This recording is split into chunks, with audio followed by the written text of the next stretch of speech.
함께 기도하시겠습니다. 살아계신 하나님, 우리를 향한 주의 사랑 멈추지 않으시고 오늘도 그 사랑 허락하여 주시니 감사드립니다.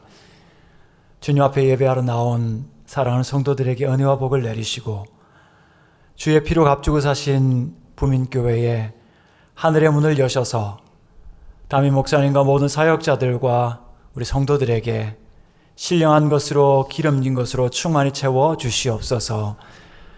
오늘도 성령께서 교회를 향하여 말씀하실 때 우리가 듣고 순종하며 주님의 백성으로서 담대하게 이 세상을 이기며 살아갈 수 있도록 은혜 베풀어 주시옵소서. 예수 그리스도의 이름으로 기도하옵나이다. 아멘. 저는 천안에 있는 고려신학대학원에서 목회 상담학을 가르치고 있습니다. 제가 목회 상담학을 신학생들에게 가르치게 된 또 중요한 이유 중에는 제가 오래전에 유학 가기 전에 사역을 하면서 악령에 사로잡혔던 한 여학생을 만나서 그 여학생에게 복음을 증거하고 또 예수 그리스도의 이름과 권세로서 그 아이를 회복시켰던 그런 은혜가 있었기 때문이었습니다. 오늘날 이 마지막 시대에 마귀가 들끓고 있지만 사람들은 마귀의 존재를 믿지 않습니다. 하지만 스캇 팩이라고 하는 유명한 미국의 정신과 의사는 원래 그 사람은 미국 사람인데 불교 신자였습니다.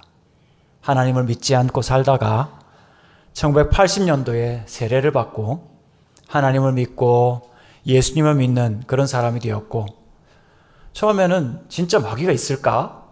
이렇게 의심하던 사람이 정신과 병동에서 귀신 들린 사람을 만나게 되면서 정말 마귀는 사악하고 분명하게 존재하는구나를 알게 되었습니다. 정신과 의사다 보니까 그 마귀의 정신병을 진단을 하는데 그 진단이 자기애적 성격장애. 어렵죠? 쉽게 말하면 왕자병, 공주병이 심하다. 원조다라고 하는 거죠. 왕자병은 뭘까요? 나만 스치고 가면 모든 이성이 반한다. 이게 왕자병이고, 공주병은 세상 모든 여성들한테 내가 너무 미안하다, 내가 너무 예뻐서 이런 병이거든요. 마귀가 워낙 그 병이 심해가지고 지가 제일 잘난 줄 알지만 예수 그리스도 하나님의 아들이 이 땅에 오시고 자기를 이기고 자기보다 탁월하다는 것을 알고서 인정하지 못하고 지금도 이를 갈면서 하나님의 백성들을 넘어뜨리는 것이 이 사탄입니다.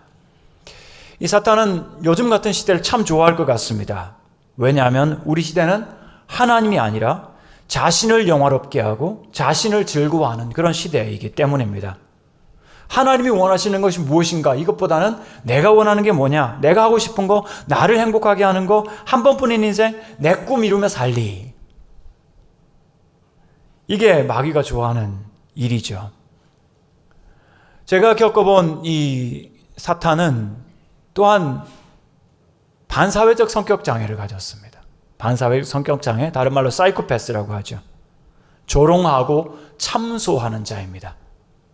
특별히 우리가 회개하지 않은 죄가 있을 때, 야, 네가 그런 죄를 가지고 하나님의 아들이냐? 하나님 딸이냐? 하나님 자녀라고? 우리를 조롱하고 참소합니다. 심지어 예수님 하나님의 아들이 이 땅에 오셨지만 그것을 의심케 하면서 네가 하나님의 아들이라면 돌돌로 떡덩이게 만들어봐라. 네가 진짜 하나님의 아들이면 십자가에서 내려와 봐라. 이런 시험을 하는 것이 이 사탄 참소자의 일입니다. 누군가의 말처럼 하나님을 믿는 하나님의 백성들, 오늘 우리들은 참된 왕이신 하나님께 복종하면서 하나님을 예배하면서 영원토록 천국에서 영광을 누리게 될 때 이 마귀는 복종을 싫어합니다. 복종을 굴종이라 생각하고 복종을 굴욕이라 여기면서 지옥에서 안에서 문을 걸어 잠그고 자기도 나가지 않고 자기를 따르는 추종자들도 못 나가도록 막아놓는 그런 악한 존재, 그러면서 통치하고 왕노름하려고 하는 그런 악한 존재가 이 마귀라고 이야기를 했습니다. 지금도 마귀는 여전히 살아있어서 우울하고 연약한 사람의 마음과 영혼을 충동질해서 물에도 던지고 불에도 던지고 스스로 몸을 망가뜨릴 뿐만 아니라 영혼까지 지옥에 던지게 하는 그런 악한 일을 하고 있습니다. 그런데도 사람들은 알지 못하고 점을 치면서 타로점을 치면서 점술로, 음악으로, 사상으로 이 사탄을 따르고 사탄을 초대하는 것을 볼 수 있습니다. 또 어떤 사람들은 가룟 유다처럼 분노와 탐욕이 가득해서 자기 마음에 사탄이 들어오는 줄도 모르고 사탄 가운데 행하는 사람들도 있습니다. 하지만 예수 그리스도를 영접하고 하나님의 자녀가 된 부민교회 사랑하는 성도 여러분에게는 하나님의 거룩하신 성령께서 여러분과 함께 거주하시는 줄 믿습니다. 하나님을 믿는 하나님의 자녀들에게는 성령께서 거주하시고 악한 영이 조금도 틈타지 못할 것입니다. 우리 가운데 계신 성령님은 어떤 분이십니까? 성령님은 사랑과 온유의 성령님이십니다. 비둘기처럼 온유하신 분이시죠. 제가 봤을 때 그 여학생은 사탄에게 사로잡혀서 몸도 마음도 자기 마음대로 할 수가 없습니다. 사탄은 그 영혼을 짓누르고 그 몸을 멸망시키려고 했기 때문입니다. 하지만 우리 가운데 오신 하나님의 영이신 거룩하시고 전능하신 성령님은 우리를 지극히 사랑하시고 우리를 존중하십니다. 사탄처럼 강압하거나 강제하시는 분이 아니라 우리를 감동하시고 감화하시는 분이십니다. 누군가가 여러분의 목에 줄을 달아서 이곳에 끌고 온 것이 아니라 성령께서 감동하시기 때문에 여러분은 기쁜 마음으로 자원하여 주님 앞에 예배하러 나온 줄 믿습니다. 사탄은 우리의 영혼을, 우리 육을 잠식하고 흡수하려고 하지만 성령님 우리를 지극히 사랑하시고 존중하시면서 우리의 영과 더불어 함께 일하십니다. 여러분은 육체로서 영혼을 가지셨습니까? 아니면 영혼으로서, 영으로서 육체를 가지고 계십니까? 쉽게 말하면 여러분, 영이 본체입니까? 육이 본체입니까? 영이 본체입니다. 하나님께서 우리에게 생기를 불어넣으셨을 때 우리는 생영이 되었습니다. 육체는 죽을 수도 있습니다. 그러나 영혼은 죽지 않습니다. 성령은 우리의 영과 더불어 일하십니다. 성령께서 우리의 영을 감화하시고 감동하시면서 가장 먼저 하시는 일이 로마서 8장 16절 말씀 같이 한번 읽겠습니다. 성령이 친히 우리의 영과 더불어 우리가 하나님의 자녀인 것을 증언하시나니. 아멘.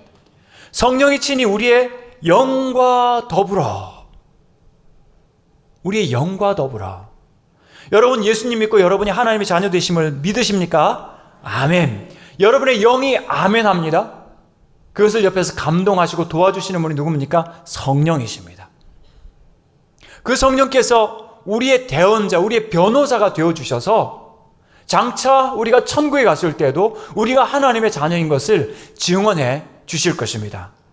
지금은 우리의 영과 더불어 우리 가운데 임재하여 계시지만 우리를 강압하거나 억누르지 않으시고 감화하셔서, 감동하셔서, 하나가 되셔서 우리의 영과 더불어 친히 우리 가운데 임재하셔서 우리의 영과 더불어 우리가 하나님의 자녀인 것을 증언하십니다. 예수님은 이 땅에 오셔서 하나님의 아들로서 우리가 마땅히 살아야 하는 완전한 순종의 삶을 사셨습니다. 우리는 그 삶을 살지 못하기 때문에 매일 매주간 회개해야 합니다. 하지만 하나님의 아들 예수님은 완전한 순종의 삶을 우리 대신 살아주셨어요. 그리고 십자가 위에서 우리가 당해야 할 지옥의 죽음을, 하나님의 심판을 고스란히 우리 대신 다 받아주셨습니다. 우리가 그 심판을 받아야 하는데 죽으시고 사흘 만에 장차 우리가 부활해서 영생을 누리게 될 부활의 첫 열매가 되어주셨어요. 와, 우리가 부활하면 저 예수님의 몸처럼 되어서 저 몸으로 영생을 하겠구나 하는 것을 부활하신 몸으로 보여주신 거예요. 그 예수님을 믿게 하시고 하나님의 자녀됨을 증언해 주시는 분이 성령님이십니다. 예수님께서 이처럼 우리의 구원을 위해서 완전한 의를 이루시고 모든 일들을 행하셨기 때문에 십자가 위에서 다 이루었다, 우리가 지불해야 될, 우리가 갚아야 할 모든 빚을 다 갚아주셨기 때문에 오늘 우리가 할 일은, 구원받기 위해서 할 일은 아무것도 없습니다. 한 가지, 믿는 겁니다. 주님께서 그렇게 해주신 것을 믿는 거예요. 그래서 로마서 5장 1절, 그러므로 우리가 믿음으로 의롭다 하심을 받았으니, 마음을 열어서 믿으면 우리가 의롭다함을 받는데 얼마만큼 의로우냐? 고린도서 5장 21절 같이 또 읽겠습니다. 하나님이 죄를 알지도 못하신 이를 죄로 삼으신 것은 우리로 하여금 하나님의 의가 되게 하려 하심이라. 죄를 알지도 못하시는 예수를 우리 대신하여 너는 죄를 져야 한다. 죄로 삼으신 것은, 로이드 존스 목사님이 이렇게 말씀하셨어요. 하나님께서 이 우주 만물, 천지 만물은 말씀으로 창조하셨어요. 그렇죠? 빛이 있으라 하매 빛이 있었고. 정말 그렇습니다. 여러분, 우리가 진짜 무서워하는, 요즘 전쟁이 많아서 무서워하는 무기가 총 아닙니까? 총은 빵 쏘면 1초에 1km를 날아가서 사람을 해칩니다. 다치거나 죽을 수 있습니다. 피하기 어렵기 때문에. 근데 여러분, 우리가 살고 있는 이 지구는요, 하나님 창조하신 지구는 지금 얼마나 빨리 우주 공간을 날아가는지 아세요? 1초에 29.8km. 총알의 30배로 날아가고 있어요. 지금 어지럽지 않으세요? 와, 이 어마어마한 우주의 공간을 말씀으로 창조하신 지구가 움직이고 있는데 우리가 하나도 어지럽지가 않아요. 근데 천지 만물은 말씀으로 창조하셨지만 우리 죄의 용서는 용서야 있으라 하면서 용서를 창조하지 않으시고 그 아들 보내셔서 하나님의 공의를 이루시기 위해서 그 아들이 죄값을 다 지불하시고 십자가 위에서 죽어주셔야 했던 거예요. 우리가 죄를 멀리해야 될 이유가 이겁니다. 죄는 너무나 달콤하고 유혹이 강하지만 우리가 그냥 죄를 지은 그것 때문에 하나님의 아들이 우리의 죄를 지시고 십자가에서 죽으셔야 했던 거예요. 우리를 사랑하시고 우리보다 더 잘 아시는 주님께서 그렇게 죄 때문에 죽으셨다면 우리가 또 예수님을 십자가에 못 박아서 되겠습니까? 그런데 우리가 그분을 믿기만 하면 우리가 하나님의 의가 되는 거예요. 예수를 믿는다면 오늘 저녁 여러분 세상을 떠나도 여러분 천국에서 눈 뜰 줄 믿습니다. 천국에서 눈 뜰 때 하나님께서 우리에게 말씀하실 겁니다. 너는 의롭구나. 내 아들 예수만큼 의롭구나. 우리 사실 의롭지 않은데, 솔직하게, 그죠? 우리 그렇게 정직하지 않고 깨끗하지 않은데 예수님, 우리 안에 있는 예수님 보시고 하나님의 의가 되었다. 너는 내가 원하는 기준에 내 아들 예수만큼의 의를 가졌다고 인정해 주시는 거예요. 그래서 여러분 두려워하지 마십시오. 오늘 숨을 멈춰도 천국에서 숨쉬기 시작할 겁니다. 오늘 눈을 감아도 천국에서 눈 떠서 그 영광스러운 장면을 보게 될 겁니다. 이 땅에서 심장이 멈춰도 천국에서 심장이 뛰기 시작할 겁니다. 예수님 때문에. 그렇다면 우리를 그렇게 의롭다 하시면 됐지 왜 자녀 삼으셨습니까? 왜 자녀라고 그러실까요? 너 깨끗하다, 의롭다 하면 됐지 왜 자녀입니까? 왜냐하면 자녀는 상속자이기 때문입니다. 여러분, 상속 누구한테 합니까? 잘난 사람한테 합니까? 아닙니다. 자녀한테 합니다. 그래서 로마서 8장 17절, 자녀이면 또한 상속자 곧 하나님의 상속자요 그리스도와 함께한 상속자니. 우리를 의롭다 하실 뿐 아니라 자녀 삼아주셔서 그 어마어마하고 영광스럽고 영원한 천국을 상속하게 하신 거예요. 여러분 부러워하지 마십시오. 세상에서 여러분 재산 많지 않다고, 상속할 거 적다고, 금수저 아니라고 여러분 부러워하지 마십시오. 여러분 천국의 상속자입니다. 세상의 무엇과 비교할 수 없는 영원한 천국의 상속자. 왜냐하면 우리가 하나님의 자녀이기 때문에. 성령께서 하시는 일은 이 놀랍고 어마어마한 보이지 않는 영적인 자산을 우리에게 알게 해주시고 깨닫게 해주시고 우리 영혼에 적용시켜 주시는 겁니다. 고린도전서 2장 12절 말씀을 한번 읽어보겠습니다. 시작. 우리가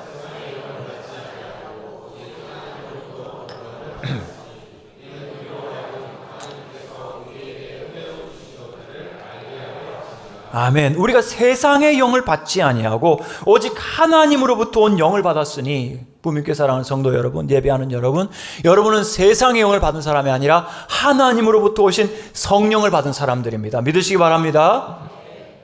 그렇게 받은 이유는 우리로 하여금 하나님께서 우리에게 은혜로 주신 것들을 알게 하려고, 우리의 눈을 띄워서, 우리의 마음을 열어서 하나님이 은혜로 주신 이 어마어마한 것들을 알게 하시고 깨닫게 하시기 위해서 우리 가운데 성령을 주셨다, 이렇게 말씀하십니다.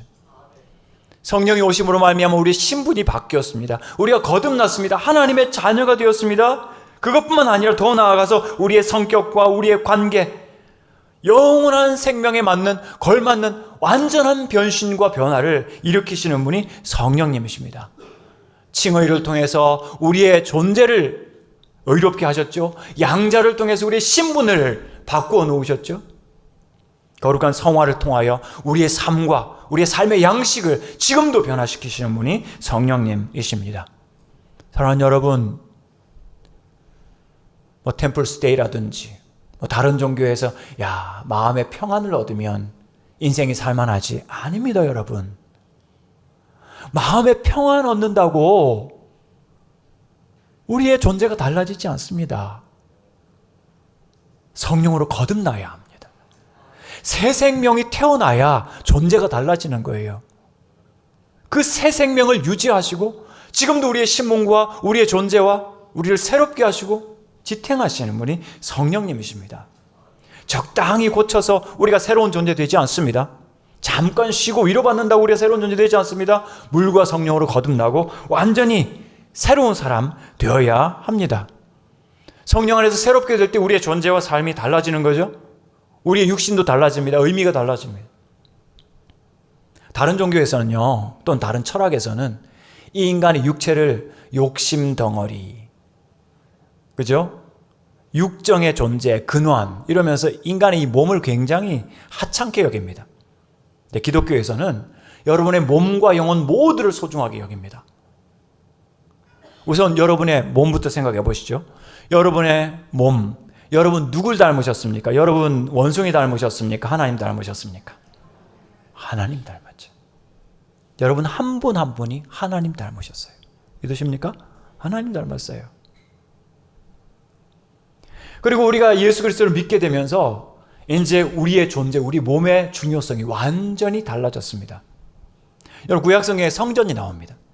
그 성전을 보시면 성전의 중요한 핵심 기능이 두 가지입니다. 첫 번째 속죄, 뭡니까?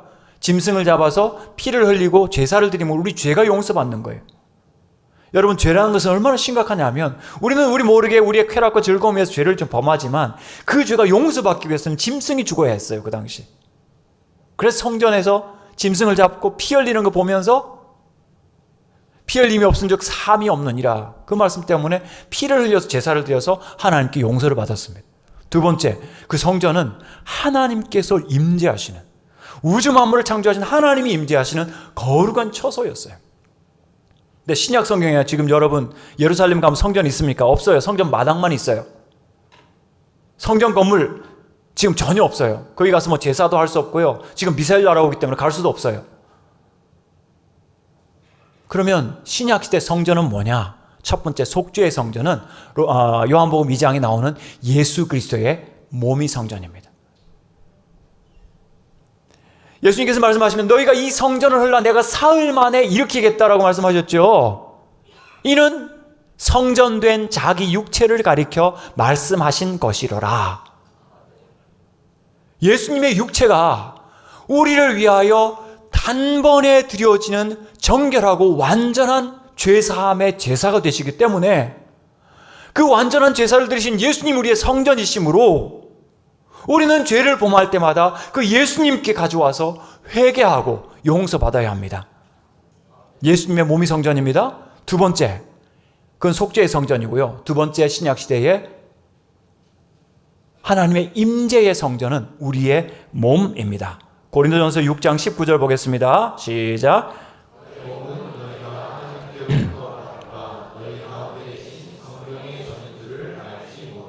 아멘. 너희 몸은 너희가 하나님께로부터 받은 바, 우리 몸은 하나님께 받았습니다. 얼마나 소중한지 모릅니다. 몸 함부로 하시면 안 됩니다. 세상 사람들은 이 썩을 몸 하면서 죄 짓습니다. 더러운 짓 합니다. 하나님으로 받은 우리 가운데 계신 성령의 전입니다. 여러분, 한 사람 한 사람 가운데 성령께서 거하십니다. 그렇다면 이 몸의 용도는 거룩해야 합니다. 세상과 구별되어야 합니다. 그리고 또한 두세 사람이 내 이름으로 모인 그곳에 나도 그들과 함께 있느니라. 여러분이 예수님의 이름으로 2명, 3명 모이면 거기에 주님 임재하십니다. 그것도 성전입니다.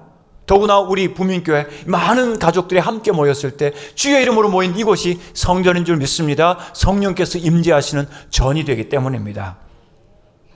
우리의 삶의 범위와 삶의 방향이 완전히 달라지지 않았습니까? 종교개혁자들은 이런 성령님을 가리켜서 거룩한 띠가 되신다라고 했습니다. 예수 그리스도의 완전하신 인격과 죄인인 우리 사이를 묶어주시는 거룩한 띠가 되시는 분이 성령님이신 거예요. 예수님이 죽으신 것은 십자가는 2000년 전에 팔레스틴에서 있었습니다. 2000년 우리의 지구 반대쪽에서 우리가 살아가고 있습니다. 문화와 언어가 완전히 다릅니다. 그러나 우리는 하나입니다. 어떻게 해요? 성령으로 말미암아. 우리가 허리띠를 띠면 몸과 옷이 하나가 됩니다. 마찬가지로 성령께서 띠가 되시면 종교개혁자 켈빈이 이렇게 이야기합니다. 우리는 예수 그리스도와 더불어 단지 영혼뿐만 아니라 육신까지도 연합되어 우리가 그분의 살 중에 살이요 뼈 중에 뼈가 되는 것이다. 예수님의 신부가 되면서 하나가 될 수 있는 완전한 연합이 성령으로 말미암아 이루어지게 되는 거예요. 그래서 예수께서 행하신 그 놀라운 의로운 일들이 성령이 꽁꽁 묶어주심으로 말미암아 여러분이 세상에 태어날 때는 혼자 벌거벗고 태어났지만 이 세상 떠날 때는 여러분 혼자 아닙니다. 죽는 시간에 그곳에 혼자 있을 수는 있지만 혼자 아닙니다. 왜냐하면 성령께서 여러분과 예수 그리스도를 하나로 꽁꽁 묶어주시기 때문에 여러분 혼자 아닙니다. 외로워하지 마십시오. 담대하십시오. 이런 영광스러운 선물 성령님을 우리가 받아서 그 성령님께서 예수 그리스도의 그 놀라운 은덕들을, 그 은혜들을 우리 가운데 충만하게 주시기 때문에 오늘 우리는 이 성령님을 기뻐하고 부르고 사모하고 그 성령으로 충만함을 받아야 합니다. 지난주 우리가 성령 강림 주간을 보내지 않았습니까? 그 성령으로 충만할 때 우리는 이 땅에서도 천국의 생명을 누릴 수 있고 천국의 인격을 우리가 갖출 수가 있고 천국의 언어들을 우리가 구사할 수가 있게 됩니다. 특별히 오늘 요한복음 말씀을 통해서 요한복음에서 예수님께서 유난히 성령에 대해서 많이 말씀을 하시는데 그 중에 3가지 메타포, 3가지 은유법을 생각하려고 합니다. 첫 번째는 물이고, 두 번째는 숨처럼, 그리고 세 번째는 바람처럼입니다. 물처럼, 숨처럼, 바람처럼. 한번 따라서 하실까요? 물처럼, 숨처럼, 바람처럼. 물처럼, 숨처럼, 바람처럼. 성령으로 충만해야 합니다. 첫 번째, 물처럼. 37절, 38절 본문 말씀을 같이 한번 읽도록 하겠습니다. 시작. 명절 끝날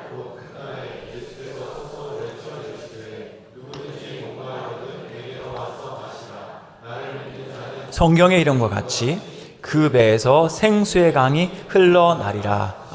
아멘. 이 말씀은 예수님께서 명절 큰 날, 이 명절은 초막절이었습니다.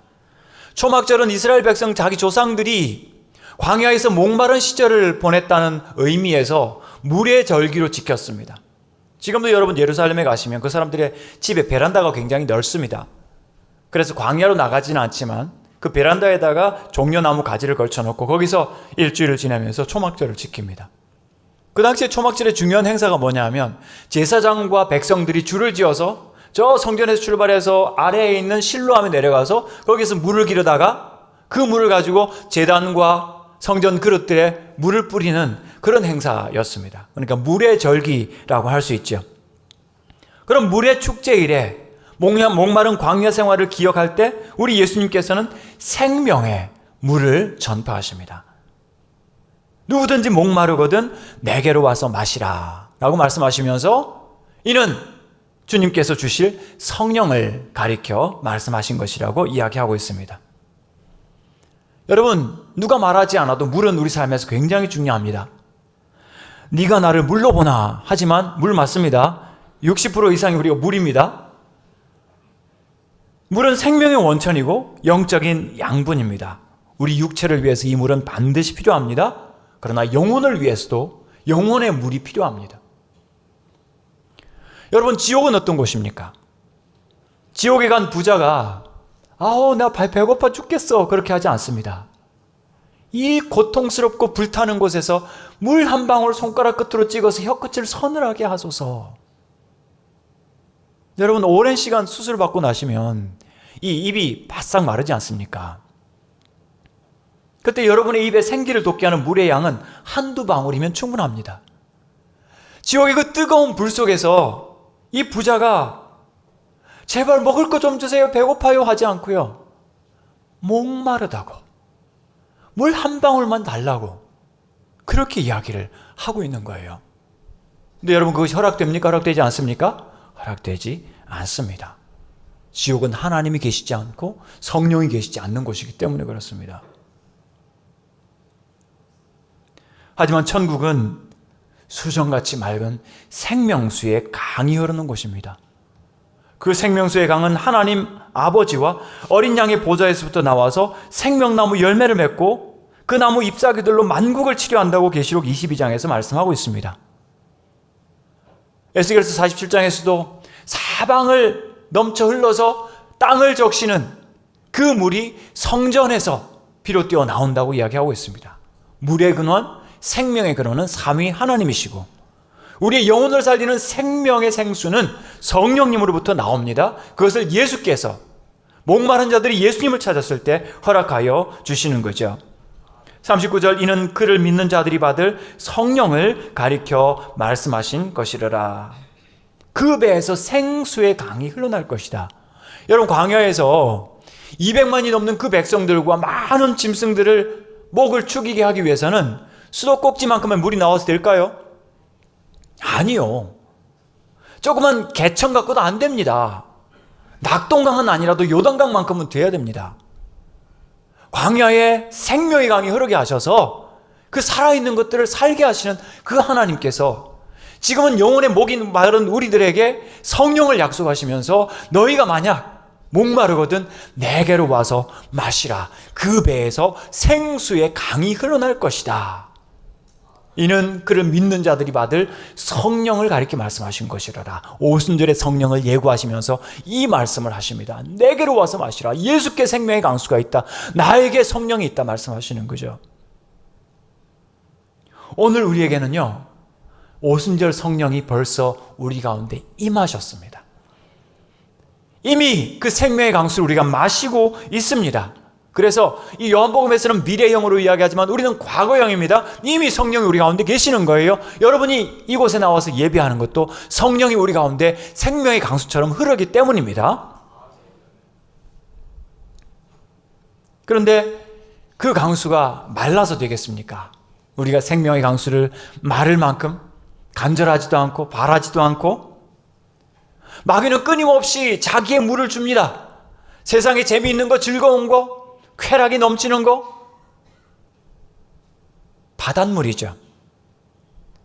여러분, 목마르다고 자갈치 앞에 가서 바닷물 마시겠습니까? 큰일 나죠. 마시면 마실수록 병들고 아프고 죽어갈 겁니다. 세상에 더러운 물 마시지 마시고 탁한 물 드시지 마시고 예수께 나오셔서 성령의 생수 마시기를 바랍니다. C.S. 루이스는 이렇게 이야기합니다. 여러분이 이룰 수 있는 것에 행복의 이유를 두지 마십시오. 우리가 가진 것 중에서 하나님 주신 것들 누리고는 있지만 거기에 행복의 이유를 두신다면 그게 없어질 때 여러분 행복 없어질 겁니다. 하지만 보이지 않는 성령님으로 말미암아 행복한 사람은 그 행복을 영원히 잃어버리지 않을 겁니다. 그래서 우리는 목마를 때 사슴이 시냇물을 찾기에 갈급한 것처럼 주를 찾기에 갈급하고 예수님을 만나기에 갈급하고 예수님으로 말미암아 성령 충만에 갈급한 물처럼 우리 가운데 생수로 넘치게 흘러 넘치게 하실 그 성령님으로 여러분 갈급한 여러분들 되시기를 축복합니다. 두 번째, 숨처럼. 요한복음 20장 21절과 22절을 같이 한번 읽어보겠습니다. 시작. 예수께서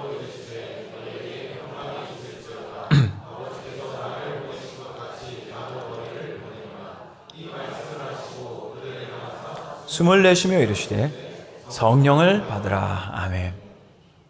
제자들이 예수님 십자가에 달리시고 나서 부활하셨다는 소식을 들으면서도 그들은 무서워서 안에서 문을 걸어 잠그고 꽁꽁 갇혀 있었어요. 두려웠어요. 무서웠어요. 끔찍했어요. 그들에게 예수님께서, 부활하신 주님께서 나타나셔서 위로하시면서 말씀하십니다. 샬롬, 평강이 있을지어다. 아버지께서 나를 보내신 것처럼 나도 너희를 보내노라. 이 말씀을 하시고 그들 향하사 숨을 내쉬며, 숨을 내쉬는 것은 창세기 2장에서 하나님께서 인간을 지으신 다음에, 흙으로 지으신 다음에 숨을, 그죠? 생기를 불어넣으시는 그 정확한 동사가 여기서 반복되고 있습니다. 하나님의 생기가 그들 속에 들어갔을 때 사람이 생명이 되었던 것처럼 제자들 속에 숨을 내쉬며 이르시되 성령을 받으라. 이제 부활을 목격한 그들은 그 공간에 갇혀 있어서는 안 되고 세상을 향하여 나가야 합니다.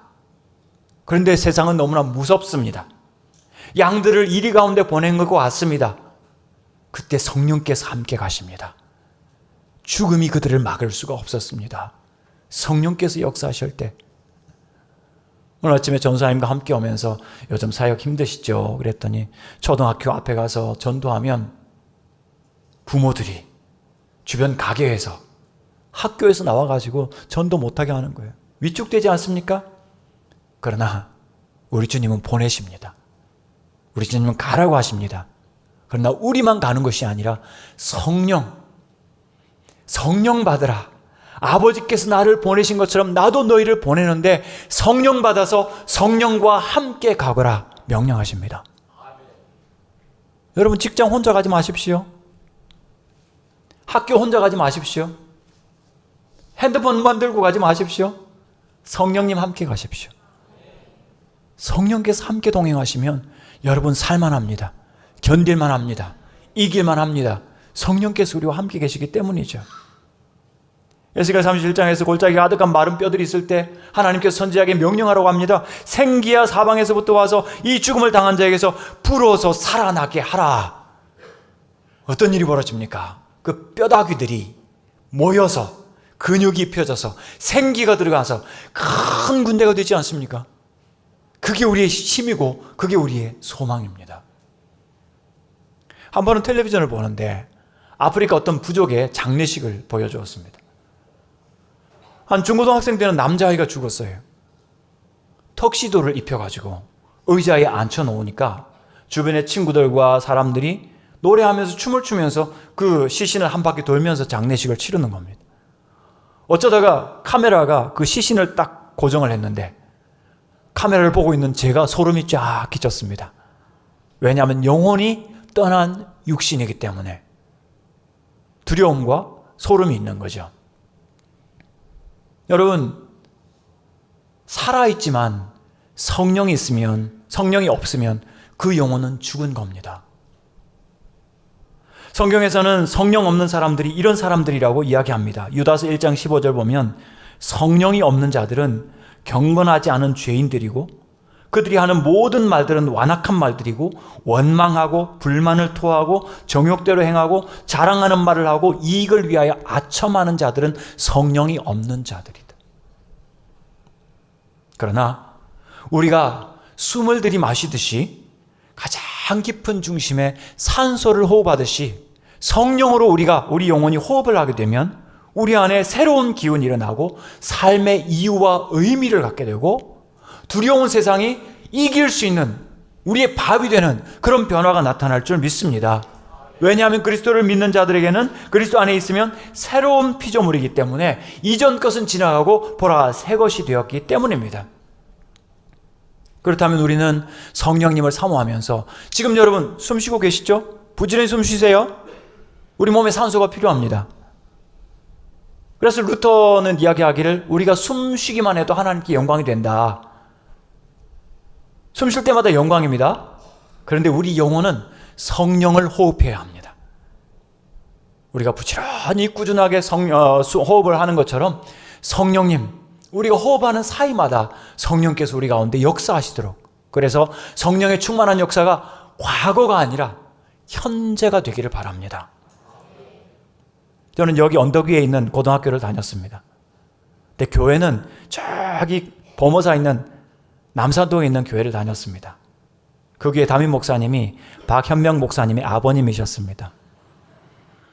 저는 박현명 목사님의 6살을 기억합니다. 정말 귀엽고 찬양을 진짜 잘했어요. 발음은 정확하지 않죠. 어쨌거나 지금 완전 다르죠. 참 좋은 어머님, 아버님, 목사님, 사모님이셨습니다. 근데 금요일 저녁이 되면 야간 자율학습을 마치고 차를 2번 갈아타고 남산동까지 가서 철야기도를 했습니다. 정말 뜨겁게 은혜 가운데 철야기도를 하고, 토요일 새벽이 되면 남포동에 와서 버스를 갈아타고 또 여기 고등학교로 올라가서 토요일 수업을 마쳤습니다. 참 은혜가 많았습니다. 근데 여러분, 부민교회도 옛날에 은혜가 많았죠, 그죠? 근데 옛날 은혜만 아니라 지금 성령으로 충만하시길 바랍니다. 우리가 호흡할 때마다 성령께서, 그래서 나만 가는 것이 아니라 나도 너희를 세상에 보내노라, 성령을 받으라 말씀하신 그 예수님 말씀처럼 오늘이라고 하는 이 날을 성령과 동행하시고 성령으로 충만하기를 사모하는 여러분 되시기 바랍니다. 문자 하나 쓸 때도 성령의 도우심을 구하십시오. 여러분의 문자 하나를 통해서 생명이 살아나는 역사가 있을 겁니다. 우리 주님께서는 여러분을 혼자 보내기를 원치 않으십니다. 성령 보내십니다.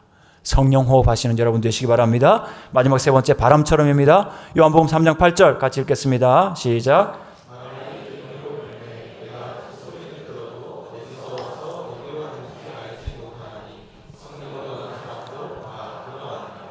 아멘. 바람이 임의로 불지만 그 소리는 들어도 어디서 와서 어디로 가는지 알지 못하지만 성령으로 난 사람은 다 그러하다. 여러분, 바람이 불면 우리가 압니다. 바람 분다는 거. 부산이 따뜻한 겨울이지만 바람 때문에 춥습니다. 바람이 우리에게 영향을 미치는 거죠. 태풍이 불 때는 어떻습니까? 거대한 파도를 일으킬 뿐만 아니라 깊은 바닷속까지 바닷물을 순환시키는 것을 볼 수 있습니다. 이게 바람의 힘이라고 할 수 있겠죠. 성령도 바람처럼 역사하셔서 우리의 존재를 근본적으로 가장 깊은 뿌리에서부터 우리를 바꾸시는 것을 볼 수 있습니다. 사도행전 2장 2절에서 4절 보면 호련히 하늘부터 급하고 강한 바람 같은 소리가 있어 그들이 앉은 온 집에 가득하며 마치 불의 혀처럼 갈라지는 것들이 그들에게 보여 각 사람 위에 하나씩 임하여 있더니 그들이 다 성령의 충만함을 받고 성령이 말하게 하심을 따라 다른 언어들로 말하기를 시작하니라. 이게 인류 역사의 큰 전환점을 이루었습니다. 성령께서 역사하시니까 겁쟁이 두려워서 떨던 사람들이 담대하게 나가서 죽음을 두려워하지 않고 주의 복음을 전하게 되었습니다. 급하고 한 바람이 역사를 하시고 성령께서 역사를 하시니까 여러분, 우리 생명 다음으로 중요한 욕구가 소유에 대한 욕구거든요. 이거 내 거라고 하는 이거거든요. 성령께서 역사하시니까 그 의식과 생각이 바뀌어서 누구도 자기 것을 자기 것이라 하지 않고 함께 공유했던 인류에서 가장 짧은 천국의 체험이 그때 나타났던 것을 볼 수가 있습니다. 성령께서 역사하시니까 내 속에 예수가 가장 귀하게 되고 예수가 가장 귀하게 되니까 다른 화려하고 값진 어떤 것들도 그까짓 것이라고 상대화시킬 수 있는 절대 가치를 깨닫게 된 것이 성령의 바람 같은 역사의 결과였던 거죠.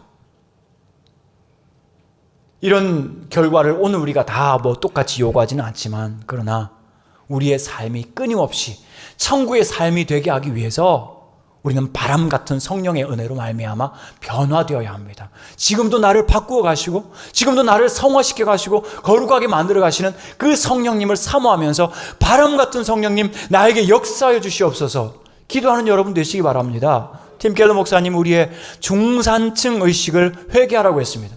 중산층 뭡니까? 내 돈 내산, 내가 돈 벌어서 내가 산다. 좋아요. 남한테 빌려서는 안 되지, 남한테 꾸어서는 안 되지 않겠습니까? 하지만 영적으로 그래서는 안 된다는 거죠. 하나님 아버지 도와주십시오. 아니면 아니라도 괜찮습니다. 제가 플랜 B가 있거든요. 안 주셔도 살만합니다. 이거 아니거든요. 심령이 가난한 자 되어서 목마른 자 되어서 성령님 아니면 안 됩니다. 성령님 도와주지 않으시면 안 됩니다. 이 대인관계, 이 업무 처리, 이 선택의 기로에서 성령께서 지혜 주시기를 사모하고 간구하신 여러분 되시기 바랍니다. 성령님은 막연한 영성 속에 있는, 우리의 관념 속에 있는 어떤 존재가 아니라 우리의 삶을 생동감 있게 하고 올바른 선택을 하게 하고 그릇된 길로 가지 않게 막아주시는 실제적인 능력이 되시고 힘이 되시고 우리를 안보하여 주시는, 믿음으로 우리를 온전히 붙들어 주시는 하나님의 영이십니다. 갈라디아서 5장에 보면 성령의 열매들이 나오지 않습니까? 실제로 성령께서 역사하시면 그 관계 속에서 아름다운 열매들이 맺는데 간단하게 세 가지만 이야기할까요? 첫째, 사랑의 열매.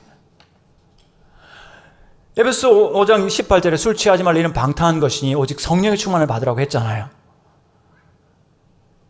여러분, 사람들이 왜 술 취합니까? 뭐 기분 좋으라고 또는 괴로움을 잊으려고 술 취하기도 하지만 어떤 때는 뭔가 좀 하고 싶은, 고함 지르고 싶은 게 있는데 제정신으로 못하니까 술 취하거든요. 우리가 어떤 사람을 사랑하기 너무 힘들어요. 제정신으로 사랑하기 힘들어야 어떻게 해야 될까요? 술 먹어도 될까요? 아니요. 성령의 충만함을 받아야 됩니다. 자, 잘 기억하십시오. 제정신으로 사랑하기 힘든 사람이 있을 때 어떻게 해야 된다? 성령의 충만함을 받아야 된다. 하나님의 사랑은요, 아유 저 사람 좋아, 너무 좋아, 저 사람 내가 저 사람 팬이야. 팬은 나한테 좋은 게 있으니까, 나한테 오는 게 있으니까 좋아하는 거거든요. 이유가 있으니까. 근데 하나님이 우리를 향하신 사랑은 이유가 없는데 이유를 만들어서 사랑하시는 사랑이거든요. 아무런 가치 없는데 가치를 만들어서 사랑하시는 사랑, 우리 인간의 힘은 안 됩니다. 그래서 성령이 필요합니다. 오래 참음의 열매가 있잖아요. 제가 상담을 하는데 어떤 집사님이, 목사님, 저하고 남편 사이에는 아무것도 없습니다. 그냥 참고 삽니다. 제가 그 남편을 잘 알거든요. 이해가 됐어요. 참 공감이 되고 안 됐다 하는 생각이 드는데, 집사님, 고린도전서 13장 4절, 사랑은 오래 참고, 그게 진짜 사랑입니다. 여러분, 만약 지금 오래 참고 계신 분 계시다면, 참고 사시는 분 계시다면 진짜 사랑하고 계신다는 걸 아십시오.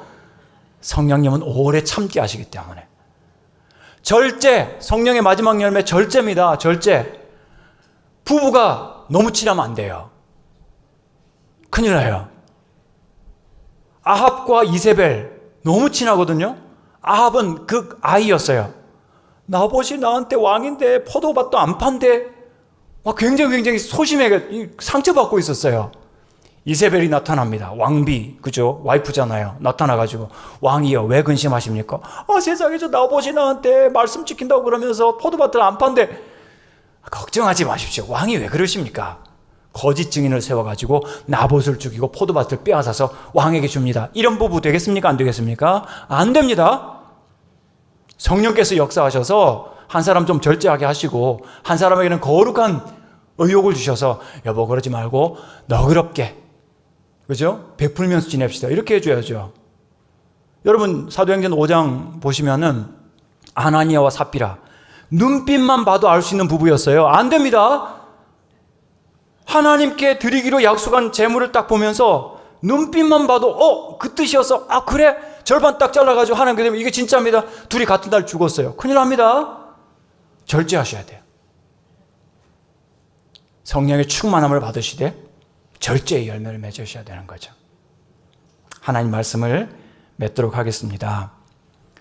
2000년 전에 나무 위에서 물과 피를 다 흘리시고 절박하게 목이 말랐던 예수님, 십자가에서 내가 목마르다 하셨을 때 그 목마름은 물과 피를 다 흘리셨기 때문에 목마른 것이 당연하시죠. 어떤 주석가는 이야기하기를 성령께서 떠나셨다.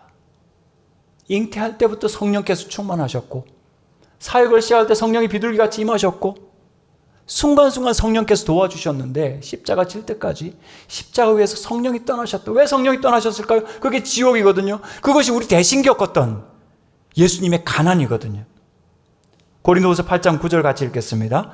우리 주 예수 그리스도의 은혜를 너희가 알거니와 부요하신 이로써 너희를 위하여 가난하게 되심은 그의 가난으로 말미암아 너희를 부요하게 하려 하심이라. 예수님이 그렇게 가난하게 되신 것은 우리를 부요케 하시기 위해서. 무엇으로? 성령으로. 너희가 악할지라도 좋은 것으로 자식에게 줄 알거든 하물며 너희 천부께서 구하는 자에게 성령을 주시지 않겠느냐. 우리가 성령 받지 못하고 충만하지 못하는 이유는 구하지 않기 때문에, 사모하지 않기 때문에. 사랑하는 부민교회 성도 여러분, 성령 아니면 안 됩니다. 혼자 가지 마십시오. 성령님과 더불어 가십시오.